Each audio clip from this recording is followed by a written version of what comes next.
Today on Indie Thinker, we're throwing back to the 90s and looking at the old cutting phenomenon and how it has mutated into the present day supposed gender affirming care that we're hearing so much about. We'll look at those who are willing to take a stand against these kind of things like Joe Rogan, and then we'll look at people like Kentucky Governor Andy Beshear, who would rather just curl up in a corner and wet himself. And then finally, we'll look at the cause behind all of the madness that's taking place in our society today. I know a lofty goal, but you'll enjoy it, trust me. All that and more on today's show.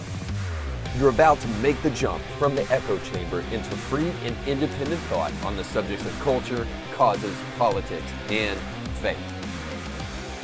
Welcome to the show today. Thank you so much for watching. And don't forget to like, share, and subscribe. And even if you want to throw a comment down below, or if you want to write a review, whether on Spotify or Apple, much appreciated. We got a lot to jump into today, but I want to share a story that happened to me today. So I was going out to the park, and like I typically do in the mornings, I go out there to pray and to read, and often to eat breakfast in peace in my car away from children. They're actually at school. So anyway, don't think me a bad parent because I do what all other men do and hide from their kids in their car. But I was out there again this morning, and I just so happened to see that there was a young couple in the car beside me, and that they were laying down in their car, and they were covered in blankets, which I took to mean that they had slept there the night before. So I quickly went over to Burger King, grabbed some food, and then came back to them. Had to side skirt around the front door because directly in front of the driver's side door, there was a pile of vomit. So I went to the other side, knocked on the door, and I woke a guy from his sleep and showed him the bag. He rolled down his window, took the food, and I just said these words to him. I said, hey, listen, I don't want to be too presumptuous and don't know what situation you guys are in, but just wanted to help, give you this food, and just say that if you're a Christian and you know what I'm saying, cool. If not, you can look to Christ. There is hope in him, and he loves you more than you could possibly imagine. So shared those words of wisdom with him, but it left me with this understanding that, boy, as much as even I'm trying to do on my show, or there are others kind of in similar spaces trying to do stuff, there are needs out there that are bigger than what can be met just by information and becoming informed and getting aware of things that maybe you weren't before, that there are issues of the soul that need to be reached right now in America. And this has always been the case, but I'll tell why I think we're living in a little bit of a distinct time, as easy as it is to say that, why I think we're living in a distinct time from other times. But before I get into that, I want to make sure that you know that this show is sponsored by Element Funding. So by now you've seen the gas prices, by now you've seen the inflation, and you've seen the price of milk raise at your local grocery store. You've seen what's happening in the economy. For those of you who a year back, maybe even 2 years back, thought, well, I'm going to wait it out, you've seen that there is no bottom to the Biden administration and that things can only get worse from here on out, and probably not going to get much better until we have some elections moving forward, but I digress. But the point is this, is that the one thing you can do is that you can take your future into your own hands by right now getting pre-approved for a home mortgage by going to our friends over at Element Funding at the Kevin Blair team. So what you need to do is you need to go to kevinblairteam.com right now, where you can get pre-approved. It's totally free. They'll give you a mortgage checkup, and they'll help you know exactly what kind of interest rate you're looking at, and you can lock that in even if you go through the process with them. And so you can lock in a good rate now before it goes up. The Fed has promised that there is going to be at least 2 more interest rate hikes before the end of this year. And if you've been paying attention, you've noticed that they've already gone up significantly from the end of last year. So go take your future into your own hands and go over to kevinblairteam.com today, where you can get pre-approved for a home mortgage, and then let them know that Indie Thinker sent you. I forgot to mention at the top of the show, you probably noticed that I am wearing this sweet Indie Thinker gear, which you can also get by going to indiethinker.org. You'll see a little button at the top of the navigation bar where you can go to our store, and we've got lots of great stuff. So make sure to check that out. It's a great way to support the show. We're going to be talking about a 90s phenomenon that swept American high schools. Maybe you're aware, maybe you were alive, maybe you weren't. Most of you probably know it, but Some of you may not. We called it cutting, and it was a kind of like soft suicide, if you will. It was a self-harm that posed as a cure for the deep emptiness people felt from having a lack of real substantive meaning in their lives. At a time where drugs were readily available, at least in my world, and porn was definitely more accessible for all of us because of the internet, albeit dial-up for many frustrated young teenagers at the time. It was during all of that we found that some people found, at least, that cutting yourselves could make you feel alive. That's at least what some of these people said. And so people would grab some type of cutting instrument, cut into their skin, watch the blood come out, and they said that the feeling of that cutting and watching the blood come out actually made them feel like they were human, that they were alive, and made them feel something at a time where people were just utterly numb with everything that the world could provide at that point in time. Now, admittedly, it was mostly girls who did this kind of stuff, or at least the people that I heard about doing this kind of thing were mostly girls, and they were often ostracized for that kind of behavior, and the trend didn't last very long because it was not socially acceptable.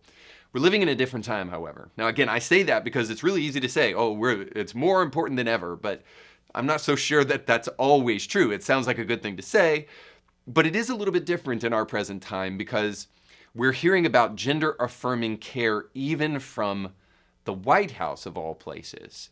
So this desperate attempt to feel alive, when all of our institutions, even religious ones, are devoid of truth and have catered so much to an audience that they no longer capture the deep longing that people really have, it's no wonder that more and more people are moving into what is called gender-affirming care, which is really just radical transgender ideology. So today we have scores of people who have been lied to by their friends and by the media that if they cut off their body parts, they will find the cure for what ails them. So now a trans community, some of which with mental illness and some of which have been sold a bill of goods that full bodily experimental plastic surgery will make you feel alive, will meet the desperate longing that each and every one of us have. Instead, what transitioners are finding is a slight reprieve provided by the mood-altering hormone blockers they're taking, lifelong pain from their surgeries, and the eventual awareness that they're still empty inside. Unfortunately, for many, they find out, too, that a doctor cannot solve their soul's problems, and instead of an answer, they're left with irreversible damage to their external and internal physical body. So because the media will not cover these stories, you're stuck with people like me giving them to you. So I thought it would be good to show you the trend that's still an undercurrent, but will continue to grow more and more and more as gender-affirming care is pushed on, especially young people. I want to show you the undercurrent of people called detransitioners all over social media. So here's just a couple of their stories. So that's how it started for me. I felt that kind of social pressure. And so I did start to change my pronouns. And it took 2 or 3 years before I actually reached that place where I was like, I'm a boy. And it was this feedback loop of getting that positive response from the other people online every time I would do something that was moving towards changing my gender. We're taking a cosmetic surgery, and we are covering it with LGBTQ glitter. We are forcing this down parents' throats that this is the be all end all. We're not looking at the other side, which is significant. All of these things. And I had a very androgynous look still at the time, which was great for me. As I started to progress in my transition, still taking hormones, my body just continued to get more and more masculine. And that was a fuller beard. That was more body hair. That was my voice getting even more deeper. And I started to feel a little uncomfortable.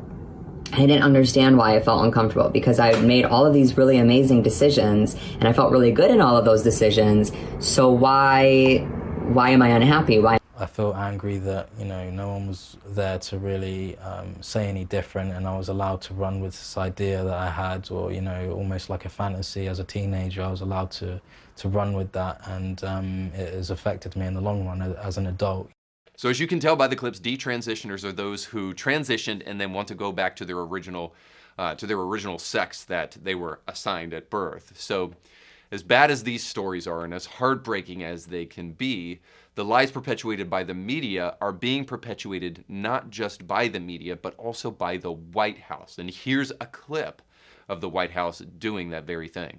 Today's vote in Alabama will only serve to harm kids, but Alabama's lawmakers and other legislators who are contemplating these discriminatory bills have been put on notice by the Department of Justice and the Department of Health and Human Services that laws and policies preventing care that healthcare professionals recommend for transgender minors may violate the Constitution and federal law. So this is what makes our moment a little bit different than past moments. The White House of the 90s had nothing to say about cutting and self-harm and whether or not they would stand by those who were cutting their bodies. The radical White House of today comes armed not only with lies about gender-affirming care, but also threats that any state in the U.S. who wishes to protect children from gender reassignment will feel the full weight of the Constitution thrown at them. Because we all know the 14th Amendment and equal protection clauses in the 14th Amendment were not there to provide rights to women and to black people for voting and the like, but also intended to give boys the privilege of cutting off their penis and girls the same privilege of cutting off their breast. However, reality has the tendency to slap us all in the face, doesn't it? We're seeing it a lot in the present administration. We're seeing the idiotic fiscal policy like the cancellation of student debt and moratorium on evictions in the midst of 40-year high inflation, all because we believe that money grows on trees in our present White House. And then we've got the Russia-Ukraine war, which has shown us that all the moral superiority we gained with Green New Ideals is actually creating energy dependence upon the worst people on the planet. And the most pernicious of all lies is perhaps the transgender myth, along with the pro-choice myth, that you were born in the wrong body and a surgery can take care of it. So obviously the body thing for transgenderism and for the abortion lobby, surgery can take care of it. So it's this idea that the experts and the scientists, that they can take care of all your woes. And it's as if we think that we can do all of these things without any repercussions, but before our very eyes are the receipts. Now, I know this is a little bit heavy of an episode today, but it's a really serious issue. And so I like to have fun and entertain as much as I can on these shows. But I wanted to show you some things that really do kind of delve into the topic as best as I possibly can. And I felt like there is no better way to do that than to show you the following video. Now, I will give you a very stern warning that I really struggled with whether or not I wanted to show you this or not, because it's heartbreaking. But I'm going to show you this with the warning that what I'm about to show you can be very, very disturbing, because you're going to see somebody on TikTok who went through one of these surgeries and what they said in the aftermath of it. Now, to be fair, they're saying glowing things about it, but it is heart-crushing to see, and I'll explain why after I show you the clip. But fair warning, you can always do the skip button and move forward if you don't want to see this, but I felt like it was important for you guys to see the following clips. So here is a clip from a TikToker who just went through a gender transition surgery. This is a girl who is trying to become a boy, and they had their uterus and ovaries removed, so here's that. Hey y'all, so I just got my uterus back, and it looks so freaking cool! Trigger warning, this is an organ, and it is a wet specimen, and it is my uterus, plus the tubes as well. So, ready for the reveal? This is it. This is my uterus. She scrubbed off all the blood. That is my cervix. That's what a cervix looks like, y'all. And these little strings right here are my fallopian tubes. But this is my uterus. This is it compared to my head. This little thing causes so much problems for everybody. And I also got a LED plug-in LED stand with it. So it lights up different color and spins while it displays it, which is so cool. All right, so a couple of things that stuck out to me in that clip is that the individual tries to mock their own internal organs as they're holding them beside their face. And then, of course, the colored light at the end of that she wants to use to display her internal organs to anybody who comes as a visitor to her home, I suppose, or at least so that she can stare mystically into it. I don't know, but throughout the video, it seems pretty clear to me that you can see this girl doing her best to pretend that she's happy while also trying to pretend that she's a boy. But it's clear, at least to me, that she's desperate to convince herself that the deep, dark, sinking feeling down deep in her gut that something went terribly wrong can go away if she tells herself enough that what she just did was normal. Now, where does this come from, with this sense of normalcy to this very radical agenda? It's not hard to see that as we've moved further and further away from religious principles and ideas and ethics in the West, we have not only become more and more secular, but more suicidal. We're desperate for meaning and have now resorted to self-mutilation, while the White House calls it gender-affirming care. The you do you generation didn't think there'd be long-term consequences for killing off the faith that provided meaning and purpose for hundreds of generations and for thousands of years. But here we are watching these hopefully still shocking videos. So we'll see in our headlines today that the White House is conspiring with these radical forces to greenlight this radical agenda, and we'll show the cure for it all in our final segment. So while we're going to dig into some heavy stuff, stick with us to the very end, because I think we'll find a redemptive note for all of the reality that's going on. And there is no benefit in turning our head and pretending that these things will go away and denying the reality that darkness exists. But we will also try to find a silver lining and light shining through the cracks of all of that darkness. So let's jump into our headlines.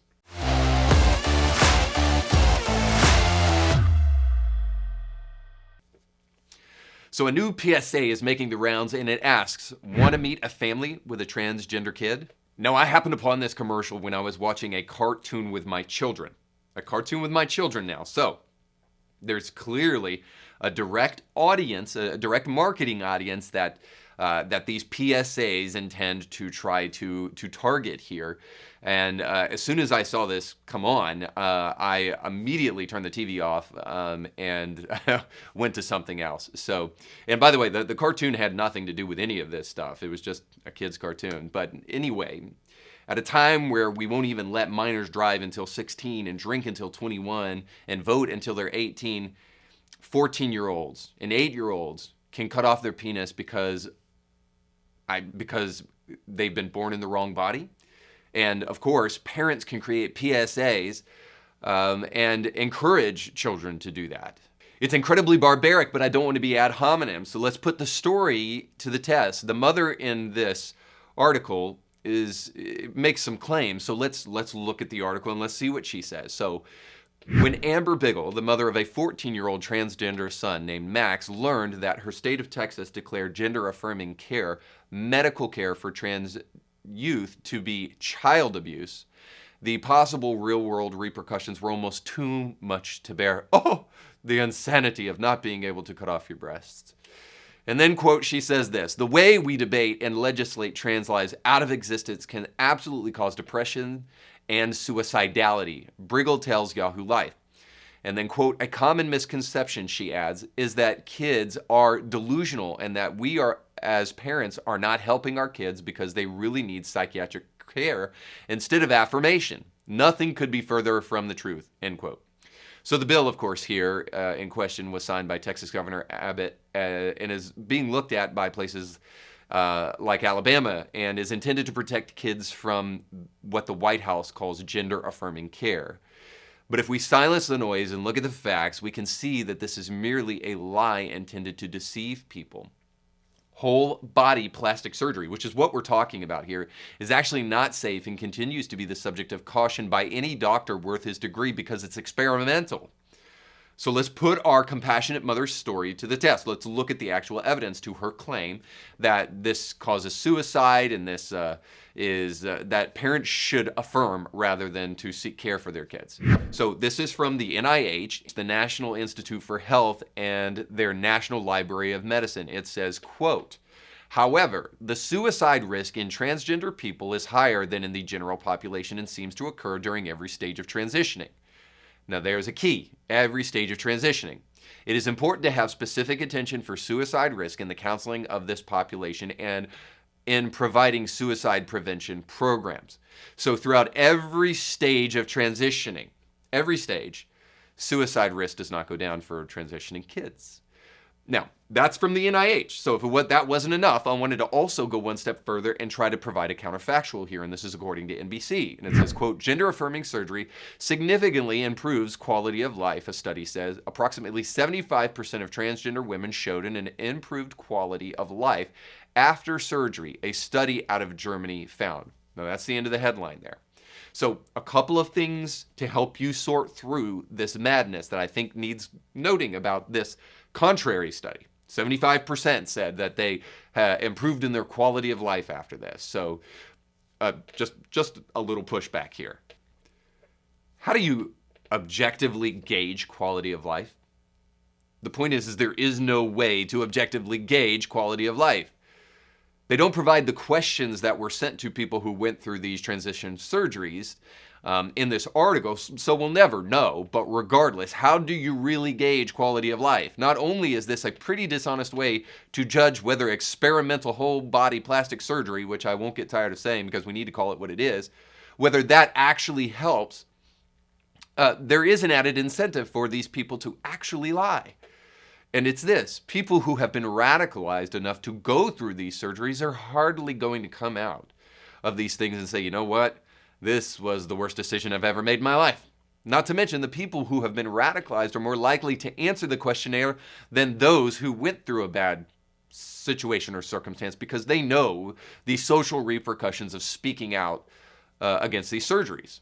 Now, the second thing is this: hormone blockers change the way that you feel. The mostly experimental drugs being used in these surgeries are mood-altering drugs and provide short-term mental benefit to those who take them. This is especially true of young women. Abigail Shire's book, Irreversible Damage, goes into how young girls who can be very emotionally and often depressed during puberty feel a reprieve from that when testosterone is introduced into their body. So you must remember and always keep this close.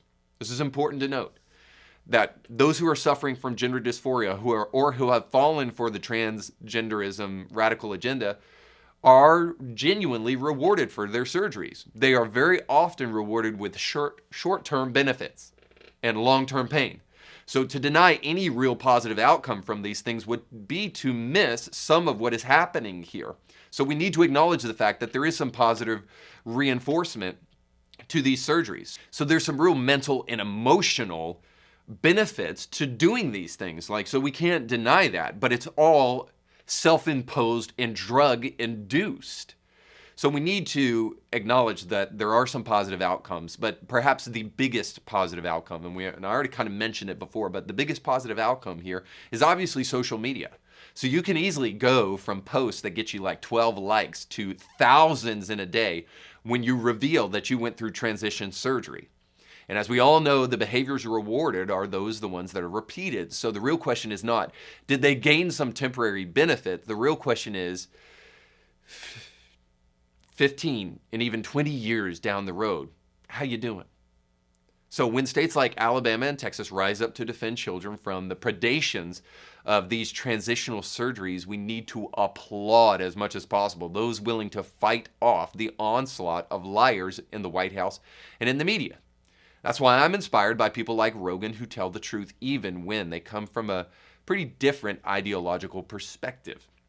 So just recently, Rogan was talking about the Parental Rights in Education bill that was signed by DeSantis in Florida that has become the controversy of Disney, among other places. Now, he discussed this bill because of the way it's named by the media.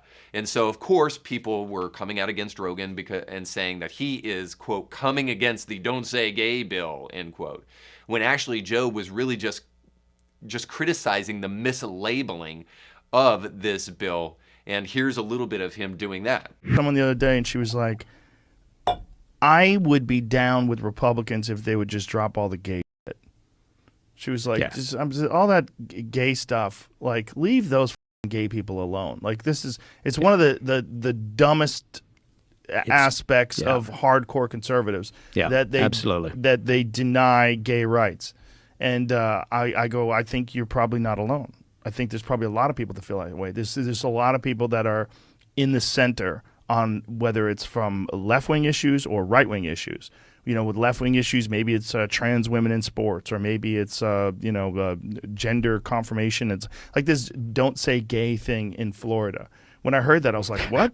What are they saying? You can't say gay? Is that really what's going on?" Is that, it turns out that's not what it is. Yeah. It's not what it is Yeah. at all. What it is ages. It's first through third grade. They're saying you're not supposed to talk about sexual orientation, gender orientation, or sexual proclivity, or what you're interested in. Yeah. They said you should just teach math and science and history to little kids. Yeah, And just let the toddlers be toddlers, Yeah. and then you can start ramping up your instruction. And people are opposed to that. But it's like, listen, your teachers are not supposed to be the people that explain gender to a 7-year-old. Yeah. So a couple of things. I even take exception to the beginning of that, where Joe's saying, more Republicans would get votes if they would just stop the gay stuff. Well, here's why we can't stop talking about this kind of thing. It's because all the full force of the media is used to lie about this kind of stuff. And this is where the second part of that clip comes in, where Joe talks about the mislabeling of this bill, calling it the Don't Say Gay bill, and says it's not that. This is just merely saying that kids at their youngest and most, moldable age should not be told by these teachers. And who are these teachers anyway, who are really equipped to talk about these things with kids? It's an obvious fact that we all know all too well that the people who are best equipped to talk to children about this stuff at their youngest ages are parents. So he's really just taking exception with the fact that this thing is called the Don't Say Gay bill, which is not what this is at all.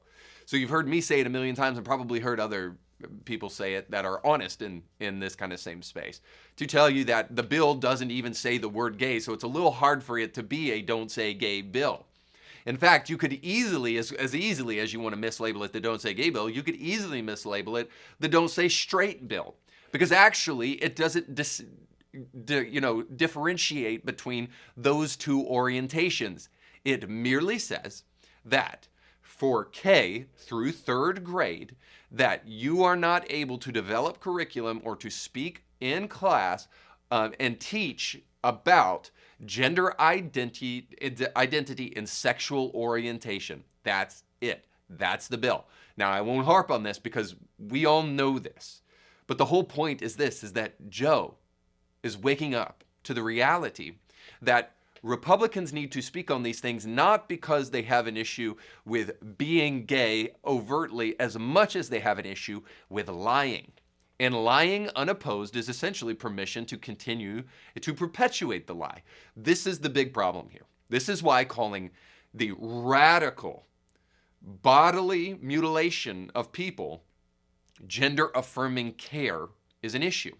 The left has a habit of mislabeling and misnomering things and using euphemisms to try to get away with atrocious things. And this is why people like myself have to speak up. Not because we want to harp on a singular issue or a certain proclivity, as much as we care about the truth. Now, I want to say one more thing about this. I would say the modern transgender issue of our day is much like the homosexual marriage issue of the past. Okay, so we were extorted, and by we I mean conservatives by and large, and Republicans were extorted in the past. And so this, when I was a kid, in the 90s and such, when this was all the things that was all over the news, all the rage, if you will, we were talking about whether or not homosexuals should be married and whatnot. What conservatives were saying at the time is that they were making this slippery slope argument, whether you like this or not. I'm just saying, stating a fact. They were making a slippery slope argument that once we define as a society marriage in such a way that it has never been defined by any society ever before, first of all, we should tread into that a little lightly, right? Humans run where angels fear to tread, that kind of thing. Like, we should probably, go into that a little slowly and probably do some research about that before we just overturn thousands of years of what actual marriage has looked like for every society known to mankind.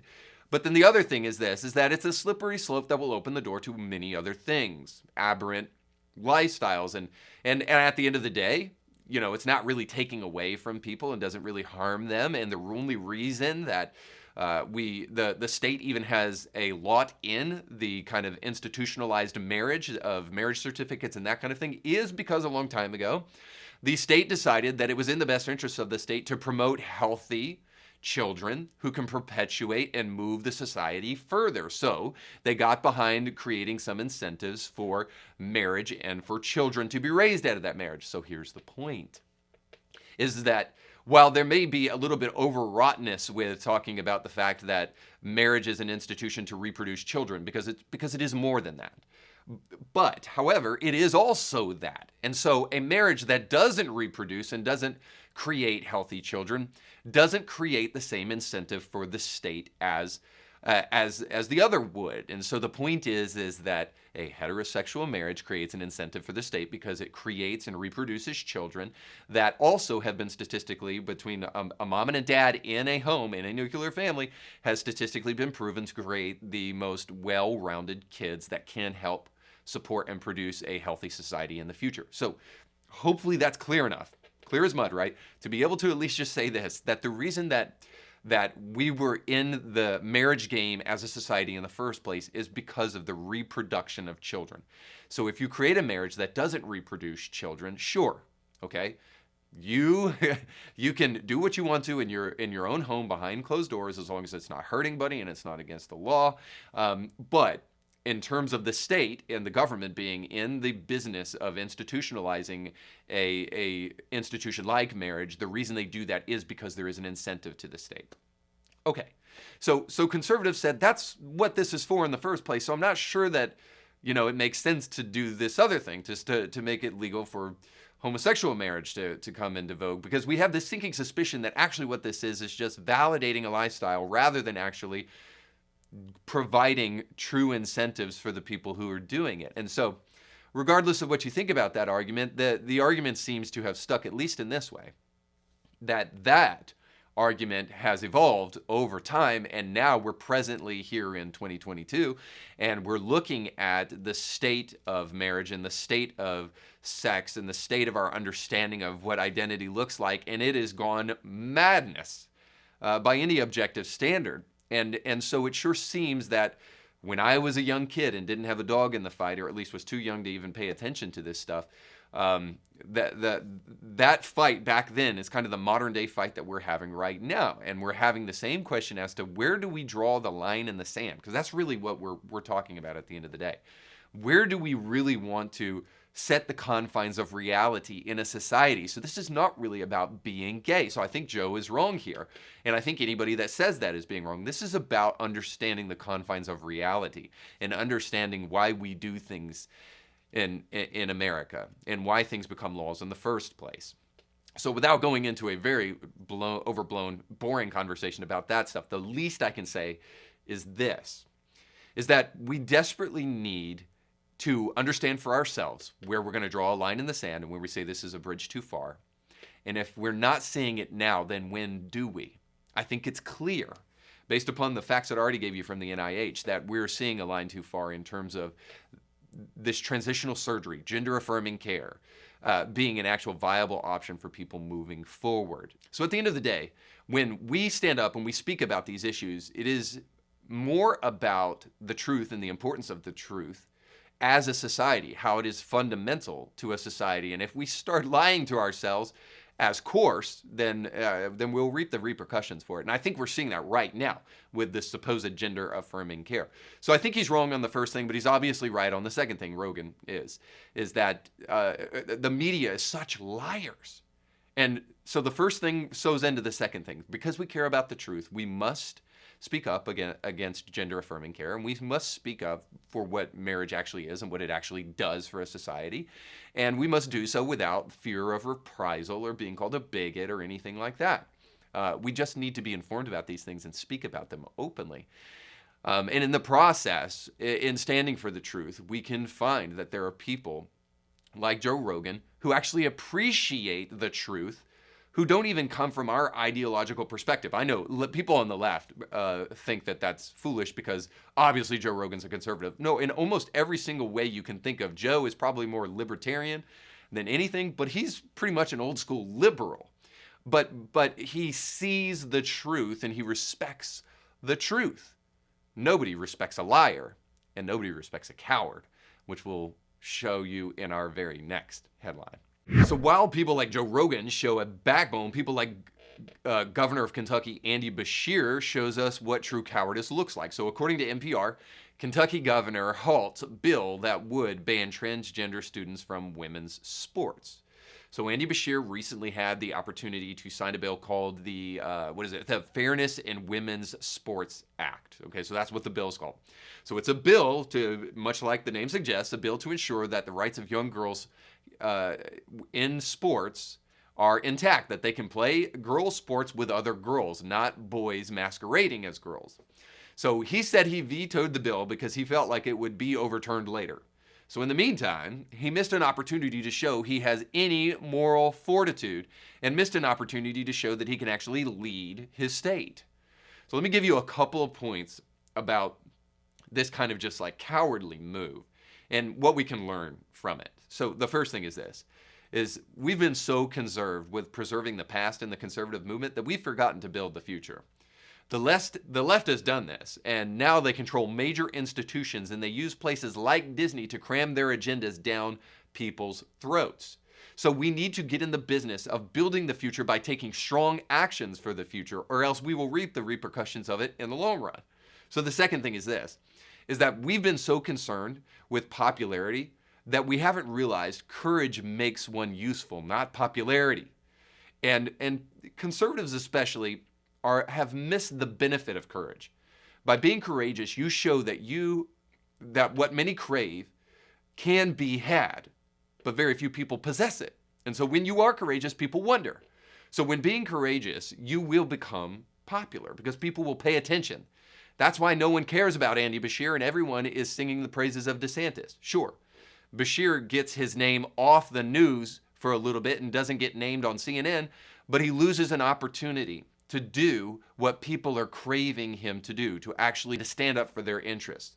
So sorry, cowardice is not necessary in the Republican Party anymore. We're done with it. Big tent conservatism is fine, but when that includes people who do not defend innocent children, you can get them out of the tent. They are no longer needed because we've got enough people who are standing up for the truth and are starting to realize that it's about time we did, or else the future is going to reap the repercussions of those who only want to place their temporary desire to be liked on the altar of the future. All right, so let's jump into our final segment where we'll try to put all of these things in a bow and try to provide some clarity for why these things are even happening in the first place.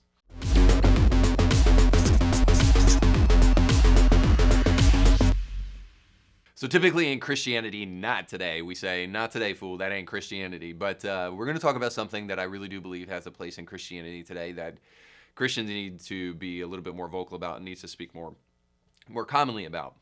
And so I've been waiting for a long time to share this clip with you guys because I think it's so important. So a while back, Bari Weiss and Ben Shapiro had a very important conversation about the soul of America, and I wanted you guys to hear it. It's a little dated, maybe about 3-4 months old, but it's very, very relevant to our topic today. So here is the Ben Shapiro Sunday Special with guest Bari Weiss. Visions of how race was going in America immediately began to turn. You can see in the polls that on race, America immediately started to hit the down skids about 2009, 2010. Up to 2008, 2009, the polls were really good in terms of how many Americans thought we were getting closer in terms of race, how many Americans thought we were doing well in terms of race, and then both white and black Americans, after 2009, 2010, you start to see the polls really start to dip pretty significantly. Okay, that is a very cogent political explanation, and I do think there's something there about Democratic Party strategy in terms of how it's sort of cobbled together, this coalition. Yes. My answer maybe is a little bit more metaphysical. Mm-hmm. I believe that the surge of this and the reason especially that so many young people are drawn to it is crisis of meaning and the death of God in this country. Like, I just really believe that people are searching for some moral purpose to their life, the sense of being part of a coalition of the righteous, sense of being on the right side of history, all of the things that we used to get from other structures that because of, let's be honest, like many of the fallouts of things like globalization and tech and the rest, that are so much bigger than we have time for in this conversation, have led people sort of grasping for meaning. All right, so in this clip, I think Bari beautifully illustrates what is really going on in America today.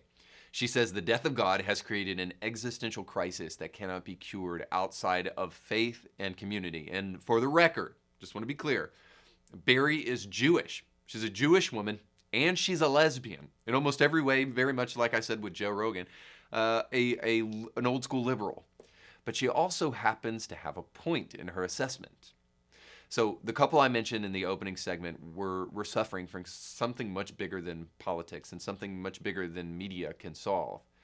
So let me provide you a little bit of an example. So I love the Daily Wire, who Ben Shapiro works for, and I'm a subscriber. They have been going the extra mile, and whenever culture pumps out bad things and tries to lie and tries to destroy, they're creating a counterculture to oppose it on so many fronts: books and razors and media and entertainment, creating movies and all sorts of different things, comedy specials, all the like. And I'm on board for all of it. I love what they're doing. I'm inspired by it. I think for far too long we've complained for losing instead of actually being on the offensive and knowing how to build stuff. But I must admit that kind of thing has its limitations. So grooming for your personal body, like with Jeremy's razors, can help your physical body. Media can help your mind, and entertainment can help your emotions. But there's still one missing element of humanity that none of those things can solve. And I think they would agree with this. It is what I would call the spirit, or what many would call the human soul. While the other things out there may provide substantial benefit in a world that's crumbling around us, there is only one thing that can save the human soul, and that is a faith that connects you to the truth of God's existence. And not just lofty ideas, so hear me on this. A true religion of sorts that provides belonging to more than just a group of people, but an actual connection to a God who knows and loves you. And by the way, I believe that is possible. Now, before you think I'm proselytizing, which I am, by the way, just ask yourself, is our world better off now or 20 or even 30 years ago? I know it had problems then, and I'm not trying to idealize, and I know there's good things now. But if there's some things that were way better back then and we're starting to see trends that unnerve us a little bit, then you have to ask yourself, what was it that changed? And are those changes good? Can those changes even be traced back to things like the modern trans movement? And are those changes causing those kind of things? So a movement that is gaining popularity but not solving the deep need for people to feel like their life has meaning and purpose is missing a crucial factor in everything that we're seeing in our present age. In fact, the modern trans movement is antithetical to Christianity primarily in that it is an attempt to try to take what God has created and place that control in the hands of a mortal. So we need to pay attention to theology in the midst of everything that's going on. I know, I'm saying that as a theologian. But follow me. You can see this in many ways in modern life, like natural disasters. The left immediately claims, if only we had adopted green energy, that tornado wouldn't have come. But not even the IPCC says things like that. They don't know if climate change made the hurricane or tornado exist, or even if it made it more intense. Climate change hysteria, therefore, serves as a means of explaining away that act of God and placing power back in our hands. We can change it if we only get an electric car. The gender hysteria of our age does the same, and it is merely an attempt to wrench the uncontrollable, like what gender you were created as, what sex you were created as, and wrench that out of God's hands and put it back into your own hands. And fact check, it's not working. So what we're facing is a fundamental existential and theological problem. It's creating an existential crisis of immense proportions that is causing us to cut ourselves to prove that we bleed and to get attention for anyone that will listen to us. But I do have to say there is hope. Not only is a generation awakening to that need, but even some leaders with power are fighting back. No, they're not all Christians. But if we are wise, we will look to Holy Scripture and the teaching of Jesus and test and see if the God who promised his scars for ours is not the solution that we are all desperate for. It's my humble suggestion. So you don't have to think like me, but you do have to think for yourself. And so I wish you the best on the journey, and we'll continue to talk about it in our very next episode. But until that time, make sure to like, share, and subscribe. Thanks so much for watching. We'll catch you next time. You can catch brand new episodes of Indie Thinker with Reed Huberman every Monday and weekly bonus episodes to keep you thinking throughout the week. But you have to subscribe and click the bell to be notified when new episodes drop. If you enjoy this content, make sure to like this video and share it with friends.